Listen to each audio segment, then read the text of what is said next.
Elena Aiello est née le 10 avril 1895 et elle est morte le 19 juin 1961 en Italie. Elle était la fille de Pasquale et Teresa Aiello. La petite Elena vécut dans un milieu familial chrétien et exemplaire. Son père était un couturier respecté. Il mourut en 1905 quand Elena avait 10 ans, laissant son épouse avec 8 enfants. Chacun selon son âge aidait aux travaux de la maison et aux affaires des parents. Elena avait bien vite démontré une vive intelligence. Âgée de 4 ans, elle répondait déjà à un certain nombre de questions de catéchisme. En 1901, alors qu'elle n'avait que 6 ans, elle fut envoyée chez les Sœurs du Très Précieux Sang pour y fréquenter l'école élémentaire et continuer son instruction religieuse.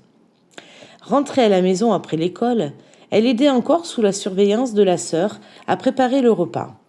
Les sœurs de l'Institut la prirent avec elles pendant 8 ans pour enseigner à de plus petits la doctrine chrétienne. Ces temps libres, Elena les consacrait aux autres travaux domestiques et aux immanquables prières quotidiennes.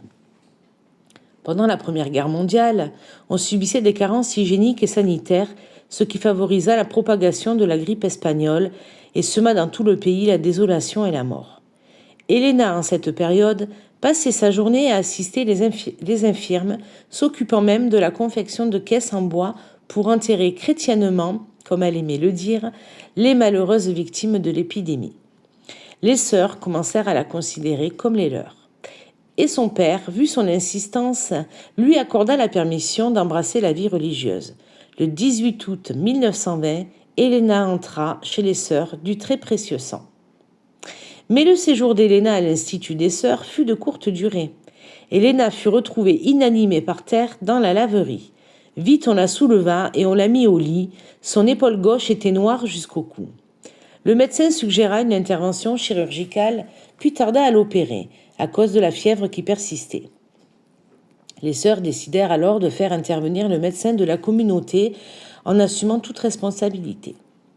Le 25 mars 1921, un mardi saint, dans le dortoir même, attachée à une chaise, Elena subit sans anesthésie, pas même locale, l'ablation de la chair noircie, tenant dans ses mains, pour garder le courage, un crucifix en bois, sur son front une image de la Vierge des douleurs.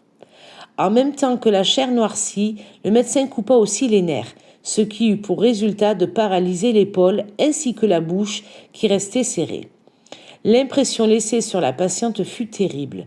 Pendant environ 40 jours, elle fut tourmentée par des vomissements.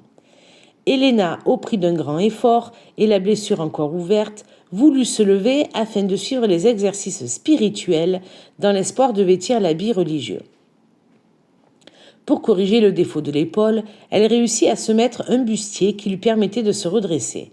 Mais vu sa condition physique déplorable, le père directeur ne put rien faire d'autre que de lui conseiller de rentrer chez elle, au sein de sa famille, afin de se soigner convenablement avant de revenir dans la communauté.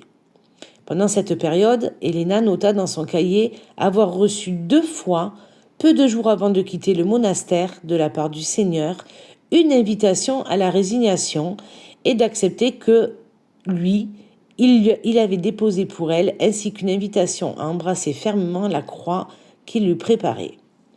Elena avait grandement dépéri, au point d'être méconnaissable. Elle ne pouvait ni se laver, ni se coiffer. Son bras gauche était paralysé, et sur son épaule, il y avait une plaie qui bien vite commença à se remplir de vermine. Le père, très préoccupé de son état, la conduisit à Consensa chez un spécialiste.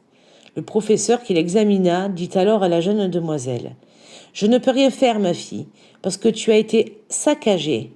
Le médical qui t'a opéré n'est pas un chirurgien, il t'a coupé les nerfs. Seul un miracle pourrait résoudre ton état de santé. Maintenant, ta plaie risque d'être atteinte par la gangrène. » Quelque temps après, les médecins imposèrent à Elena une visite soignée et une radiographie pour vérifier les causes des graves dérangements gastriques qui continuaient de la tourmenter. Elle fut reconduite par conséquent à l'hôpital où un cancer à l'estomac fut diagnostiqué. Elena adressa alors une fervente prière à Sainte Rita, lui demandant la guérison de cette nouvelle maladie qui avait frappé son estomac. Pendant qu'elle priait, elle vit la statue de la sainte s'entourer d'une éblouissante lumière. Dans la nuit, la sainte lui apparut pour lui dire qu'elle aimerait qu'on lui institue son culte pour raviver la foi des gens et demanda à Helena de commencer un triduum en son honneur. Le lendemain, Helena revint à Montalto et commença un triduum à Sainte Rita. Celui-ci terminé, la vision se renouvela. Le triduum, disait la sainte, devait être répété pour qu'elle soit guérie de son mal d'estomac. Pour ce qui était de l'épaule, elle devait garder ce mal et souffrir pour réparer les péchés des hommes. Le 21 octobre 1921, Helena eut la grâce de la guérison complète de sa tumeur gastrique. Evangelina, une sœur, couchée dans la chambre contiguë, vit à ce moment s'échapper une lumière éclatante. Croyant qu'il s'agissait d'un incendie, elle accourut aussitôt dans la chambre d'Helena qui était évanouie. Lorsque les autres membres de la famille entrèrent dans la chambre, Helena avait été complètement réveillée et en pleine santé. Elle leur raconta alors la visite de Sainte Rita, la guérison, les paroles de la vision. Ensuite, elle leur demanda quelque chose à manger. Le 2 mars 1923, premier vendredi du mois, se produisit pour la première fois un événement qui se répétera tous les ans jusqu'à sa mort. Le matin, après la communion, une voix interne lui annonçait à l'avance l'imminence d'un nouveau genre de souffrance choisi pour elle par le Seigneur. Vers 15 heures, elle était au lit souffrant beaucoup à cause de la plaie de son épaule gauche. Le Seigneur, vêtu de blanc et portant la couronne d'épines, lui apparut. Helena accepta de participer à ses souffrances. Le Seigneur enleva de son chef la couronne et la posa sur la tête d'Helena. À son contact, une abondante effusion de sang sortit. Le Seigneur lui indiqua qu'elle avait besoin de cette souffrance pour convertir les pécheurs, pour beaucoup de péchés d'impureté, et qu'elle devait être victime pour satisfaire la divine justice. Une certaine femme nommée Rosaria, domestique de la famille, après avoir terminé son service, s'apprêtait à partir. Ayant entendu des bruits suspects qui venaient de la chambrette d'Helena, elle monta pour voir ce qui se passait. Surprise de voir tant de sang, elle partit de suite prévenir la famille, croyant qu'Helena avait été tuée. Ils furent tellement surpris de voir Helena dans cet état qu'ils appelèrent un prêtre et un docteur. Le docteur Adolfo Turano fit des lavages, mais le sang continuait de couler de la tête d'Helena. Après 3 heures de saignement continu, le phénomène s'arrêta de lui-même. Tous restèrent surpris, confondus, impressionnés, parce qu'ils ne savaient pas expliquer d'aucune manière ce qu'il s'était produit. Le deuxième vendredi de mars, avant 15 heures, on fit venir le docteur Turano à la maison, ainsi que d'autres personnes, afin de constater si le même phénomène allait se répéter. Et en effet, exactement à la même heure, le phénomène se reproduisit à nouveau. Alors le docteur chercha à arrêter le sang avec un mouchoir, mais à ce contact, la peau de la partie blessée s'irritait au point de faire grossir et élargir les pores, ce qui causait de grandes douleurs à Helena. Sœur Helena restait alors dans un état somnolent interrompu, toutefois par des extases douloureuses pendant lesquelles elle restait les bras ouverts comme sur une croix et, les yeux grands ouverts, épouvantée, comme si elle regardait une effrayante vision lointaine. Lorsqu'elle se réveillait, et quand elle avait repris ses esprits, elle affirmait avoir été la spectatrice de la passion de notre Seigneur et d'avoir participé à cette divine tragédie. Le 3e vendredi du même mois, Virginia Manès, mère du docteur d'Aristo Milano, fut envoyée par son fils pour constater le fait et tremper un mouchoir dans le sang. La femme restait seule dans la petite cellule d'Helena, lui sécha le front avec un mouchoir qu'elle plia ensuite et conserva. Revenue à San Benedito, elle trouva inexplicablement le mouchoir complètement propre et sans la moindre trace de sang. Le fils, après avoir écouté le récit de sa maman, se convertit et demanda à recevoir le baptême. Helena se plaignait qu'on lui fasse subir tout cela à cause de son sang. Le Seigneur lui expliqua que c'était lui qui la faisait souffrir, qu'elle devait être sa victime pour le monde, qu'elle ne devait pas s'affliger à cause du crucifix qui lui avait été enlevé et que de toute manière, elle l'avait toujours présent en son cœur et que pour le confirmer, il lui donnerait les plaies de sa passion qui seraient visibles aux yeux de tous. Lors du 4e vendredi du mois de mars, Helena retrouva dans son corps ces mêmes plaies. Jésus lui dit alors « Toi aussi tu dois me ressembler, car tu dois être la victime pour tant de pécheurs et satisfaire à la justice de mon Père pour qu'il soit sauvé. » Vers 17 heures, Jésus lui dit « Ma fille, regarde comme je souffre. J'ai versé tout mon sang pour le monde et maintenant il s'en va en ruine. Personne ne se rend compte des perfidies dont il est recouvert. Considère l'acerbité de ma douleur causée par un si grand nombre d'injures et de mépris que je reçois de tant de provocateurs et de libertins. Le vendredi suivant, à toutes les autres plaies des mains et des pieds s'ajouta la blessure du côté. Le jour du Cormi Domini, la douleur aux plaies se renouvela avec une nouvelle effusion de sang et, chose remarquable, les plaies, à la fin de l'extase, se cicatrisaient parfaitement. Les phénomènes n'affectaient en rien l'extraordinaire activité d'Héléna, ni la normalité de sa vie religieuse, ni l'accomplissement de ses fonctions de fondatrice et de supérieure d'une nouvelle congrégation. Les souffrances du vendredi saint se produisaient en excluant les curieux. Ce qui était remarquable, c'était que sœur Héléna, d'un état de prostration profonde, voire d'une vraie adynamie, pendant lesquelles plus d'une fois on a craint pour sa vie, au matin du samedi saint, elle se levait de son lit, joyeuse et pleine d'énergie, donnait des ordres et veillait à tout. Elle reprenait sa vie de labeur et de bienfaisance, comme si de rien ne s'était passé dans son être. Mais ces phénomènes compliquèrent ses rapports avec les autorités ecclésiastiques. On l'a nommée familièrement la sœur qui sue le sang, ou la sainte moniale, et les gens venaient vers elle pour lui demander de l'aide et des conseils.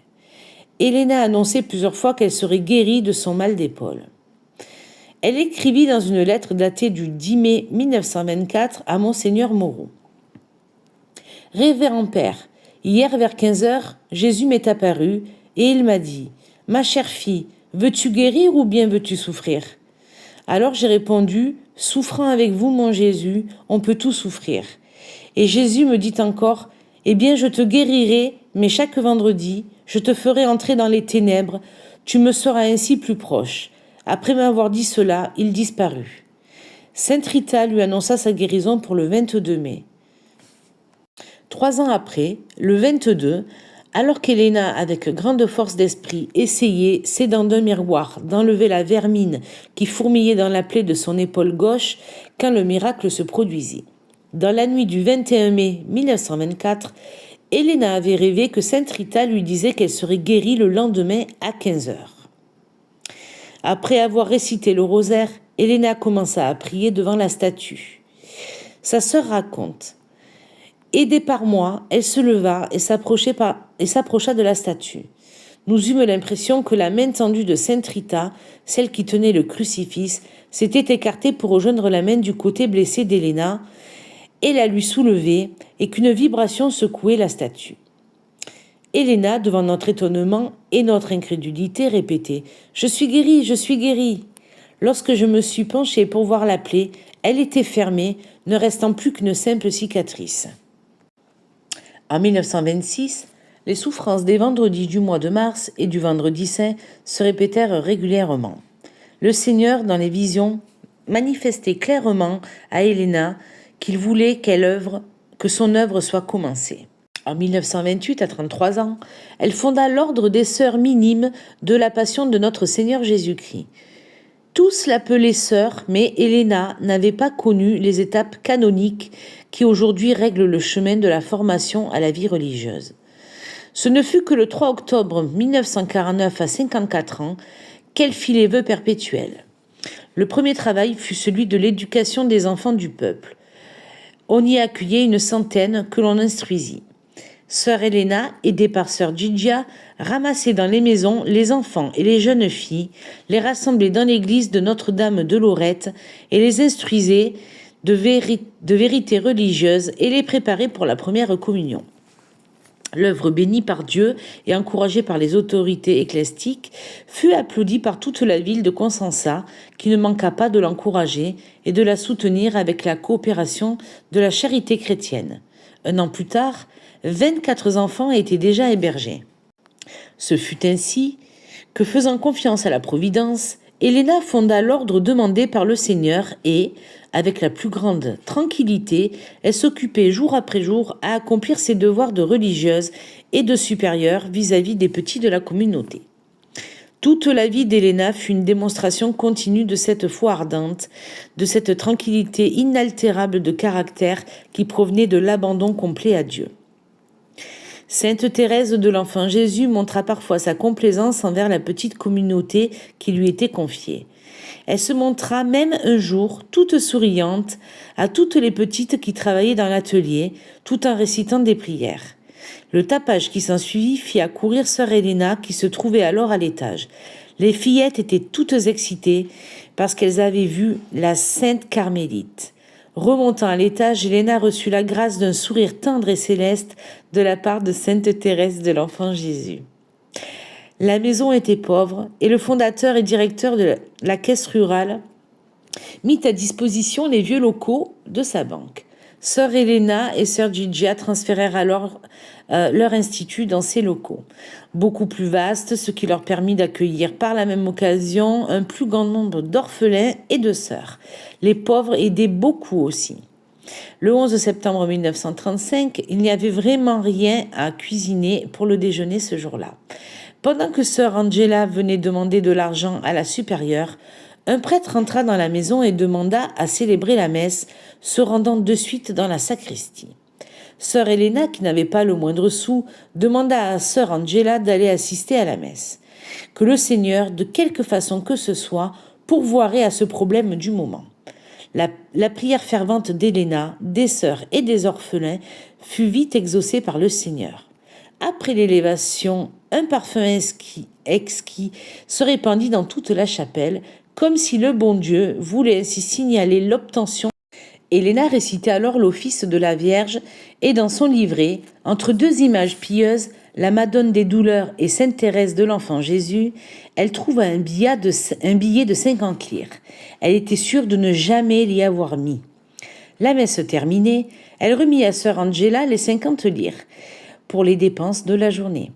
Puis elle retourna dans la chapelle avec les sœurs et les enfants pour remercier le Seigneur de les avoir exaucés et de refaire le même prodige le lendemain afin de prouver qu'il ne s'agissait aucunement d'un oubli, mais d'une vraie grâce accordée, et que les 50 lires avaient été réellement envoyées par la Providence.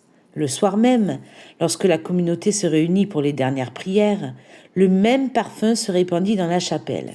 Les sœurs ouvrirent de nouveau le livret, et entre les deux images pieuses se trouvait à nouveau un billet de 50 lire avec un petit message écrit au crayon vert dans un rond blanc, 50 plus 50 égale 100, et quelques lettres de l'alphabet grec. Le lendemain matin, Helena raconta l'épisode à son confesseur, le chanoine Mazuka, lequel voulut examiner le billet de 50 lire, mais le message de la veille avait disparu. En 1934, à la veille de la fête de Saint-Joseph, on devait payer l'achat d'un quintal d'huile. Sœur Helena, qui n'avait rien, rassembla ses orphelins autour de l'autel et ensemble, ils prièrent ce grand saint, chef de la Sainte Famille de Nazareth, de venir à leur aide et ils furent exaucés. Le soir même, un bienfaiteur se présenta à l'Institut et offrit à Helena la somme exacte dont elle avait besoin pour s'acquitter de sa dette. Ces faits étaient courants au sein de cette maison demandée par le Seigneur. En 1937, Helena se rendit compte qu'il manquait du pain. Et mentalement, elle adressa une prière fervente au Seigneur. Au même moment, un garde municipal frappa à la porte et remit gracieusement à l'Institut 36 kilos de pain réquisitionnés le matin même. En janvier 1948, par un décret émanant du secrétariat de la Sainte Congrégation des religieux, l'Institut des Sœurs minimes de la Passion de notre Seigneur Jésus-Christ fut élevé au rang de congrégation de droit pontifical. L'Institut obtint ainsi la reconnaissance juridique par un décret présidentiel du 8 juillet 1949. Sœur Helena ouvrit 18 maisons en Italie, partout aux activités spécifiques de la congrégation, c'est-à-dire l'éducation des enfants. Les sœurs, toujours unies de la maison, œuvraient dans les paroisses, enseignant le catéchisme, participant à l'action catholique et favorisant la messe de l'enfant. La renommée de sainteté de la Sainte Moniale était telle que le préfet Guido Palmadita parla de sœur Helena à Mussolini, qui s'en intéressa vivement et envoya même une aide sensible à la maison de Cosenza. Il fut perplexe de recevoir cette lettre à sœur Helena, à la veille de la Seconde Guerre mondiale. Je vous la lis. Au chef du gouvernement Benedetto Mussolini, Doucet, je viens à vous au nom de Dieu pour vous dire ce que le Seigneur m'a révélé et ce qu'il veut de vous. Je ne voulais pas écrire, mais hier, 22, le Seigneur m'est apparu de nouveau en m'imposant de vous faire savoir ce qui suit. Le monde est en ruine à cause du grand nombre de péchés et particulièrement ceux d'impureté qui sont arrivés à leur comble devant la justice de mon Père céleste. Donc tu devras souffrir et être victime expiatrice pour le monde et particulièrement pour l'Italie où se trouve le siège de mon vicaire. Mon règne est un règne de paix, le monde quant à lui est en guerre. Ceux qui gouvernent les peuples sont omnibulés par l'acquisition de nouveaux territoires. Pauvres aveugles. Ils ne savent pas que là où Dieu est mis à l'écart, il ne peut y avoir de conquête.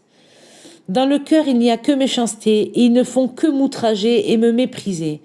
Ils sont des démons de discorde, des destructeurs des peuples et cherchent à renverser dans ce terrible flagelle l'Italie, où Dieu se trouve au milieu de tant d'âmes et où réside son vicaire. Le pasteur angélique, la France très chère à mon cœur, à cause de ses si nombreux péchés, tombera vite en ruine et sera à son tour ravagée comme Jérusalem ingrate.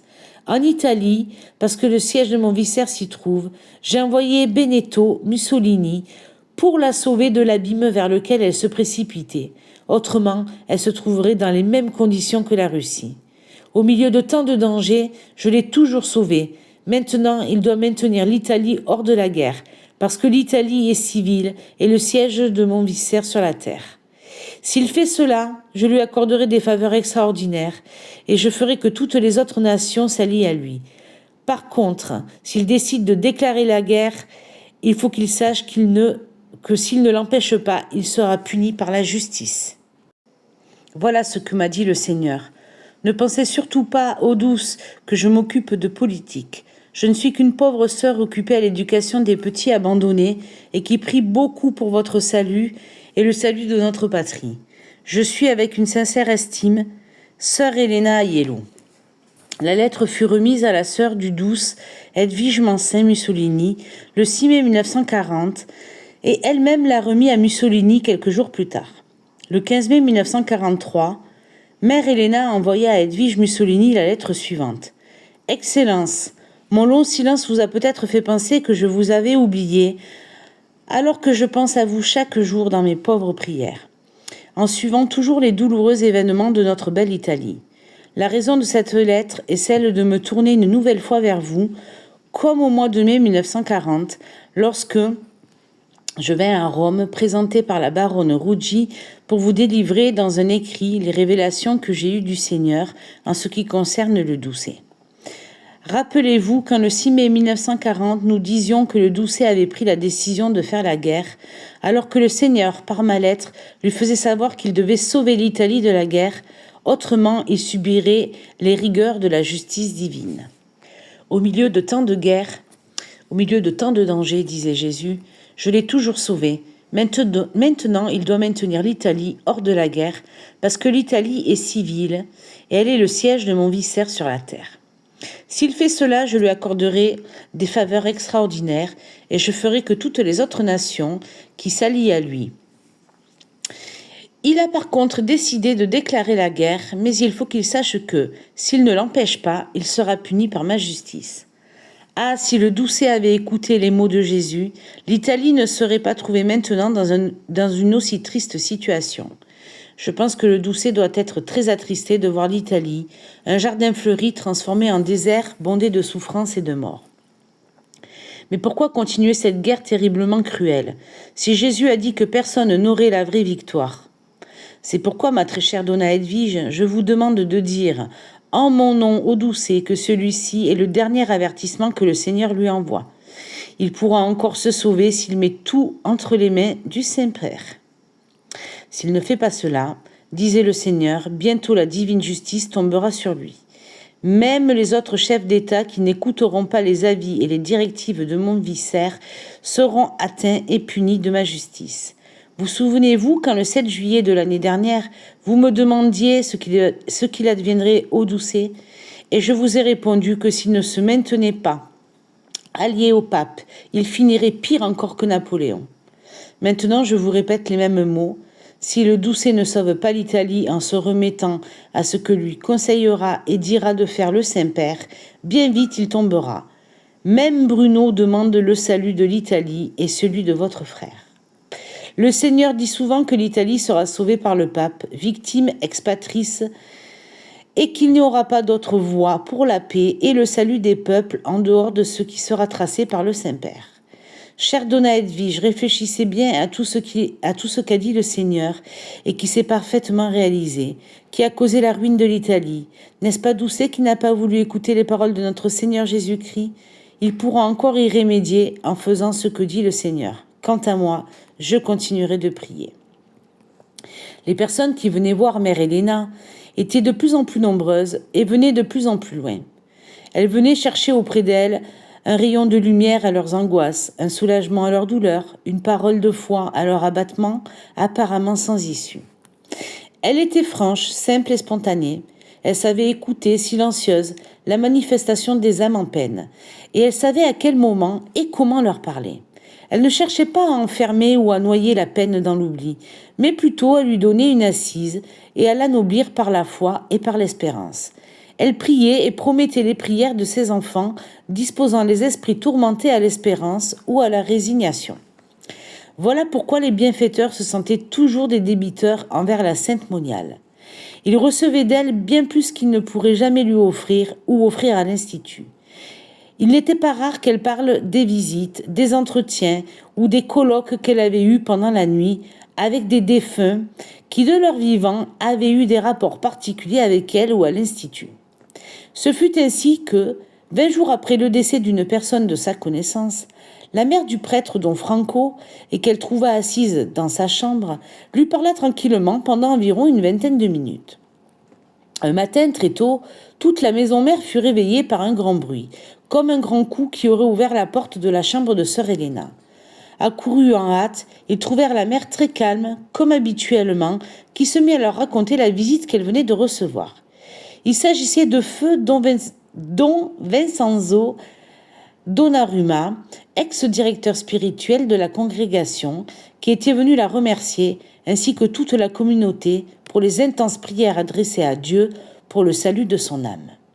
Sœur Helena, qui parlait souvent de sa propre mort, en 1961, aux habituelles souffrances physiques, vint s'ajouter une forte fièvre continue que les médecins ne réussirent pas à expliquer ni à éliminer.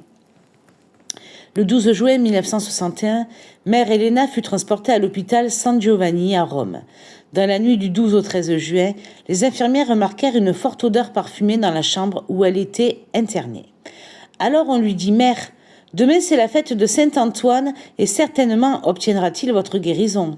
Avec une grande sérénité, Helena répondit « Demain, ni Saint-Antoine, ni Sainte Rita, ni même la Madone ne feront de miracle. » Dimanche 18 juin, vers 2 heures environ, le curé assisté de Don Franco administra à sœur Helena l'onction des infirmes et ensemble ils récitèrent les prières pour les mourants. Vers 5h30, Don Franco célébra la Sainte Messe dans la chapelle qui se trouvait en face de la chambre de la mère. La Sainte Messe terminée, sœur Helena cessa de souffrir le 19 juin 1961. Elle avait alors 66 ans et sa mort surprit tout le monde. Sa dépouille mortelle fut affectueusement transférée dans la chapelle, tout ornée de fleurs blanches. Puis le 21 juin, le corps arriva à Cosenza. La nouvelle de la mort d'Helena s'était très vite répandue et la foule nombreuse vint rendre un dernier hommage à celle qui aimait si tendrement et la prier, car il savait bien que son intercession trouvait toujours auprès du Seigneur une issue favorablement. Les bandes qui enveloppaient les mains et le corps de sœur Helena sont gardées dans la chapelle de la maison mère à Cosenza. Pour la petite anecdote, depuis, il y a eu des témoignages de conversion et de guérison miraculeuses qui sont attribués à l'intercession de sœur Helena. Voilà les amis, j'espère que cette histoire vous a plu. et qu'à travers mon récit, vous avez pu découvrir cette merveilleuse sœur qui a œuvré toute sa vie pour les autres et qui a fait beaucoup pour les enfants. Elle a transmis les messages de la Vierge et du Père, alors essayons d'en prendre note, d'ouvrir notre cœur aux autres, à l'amour et à plus de paix. En deuxième partie, vous trouverez une vidéo sur les prophéties de Sœur Helena. Donc n'hésitez pas à commenter et vous abonner à ma page pour recevoir les notifications des prochaines vidéos. Voilà, je vous remercie de faire grandir la chaîne et je vous dis à très bientôt.